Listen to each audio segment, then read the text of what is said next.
two dedicated and loving parents, one of 5 brothers and sisters.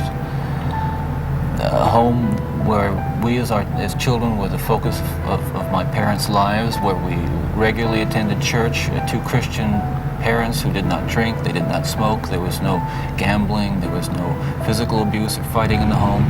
That basically I was a normal person.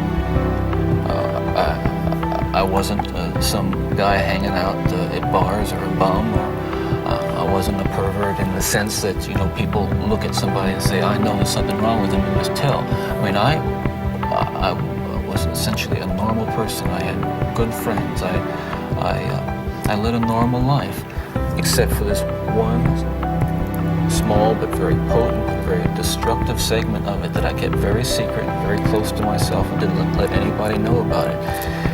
And part of the shock and horror for my dear friends and family years ago when I was first arrested was that there was no clue. They looked at me and they looked at the all-American boy. And it happened in stages, gradually. It doesn't necessarily, not to me at least, happen overnight. My experience with, I'd say, pornography generally, but with pornography that deals on a violent level with the sexuality, is that once you become addicted to it, and I look at this as a kind of addiction. Like an addiction, you keep craving something which is harder, something which gives you a greater sense of excitement, until you reach the point where the pornography only goes so far. You reach that jumping off point where you begin to wonder if maybe actually doing it will give you that which is beyond just reading about it or looking at it. Listen, I'm no social scientist, and I haven't done a survey. I mean, I don't pretend that I know what John Q. Citizen thinks about this. But I've lived in prison for a long time now. And I've met a lot of men who were motivated to commit violence just like me.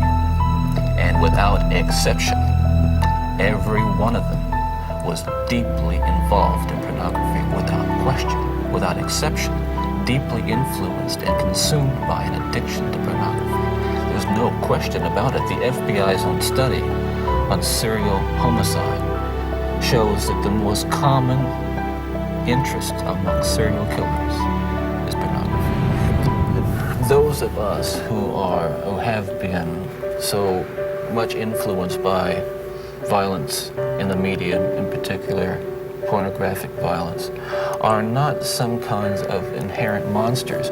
We are your sons and we are your husbands.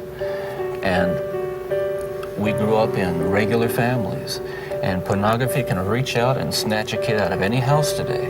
He snatched me out of my home. It snatched me out of my home 20, 30 years ago.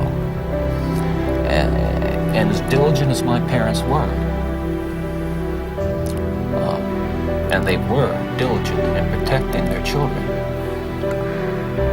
and as good a Christian home as we had, and we had a wonderful Christian home, there is no protection against the kinds of influences that are loose in the society that tolerates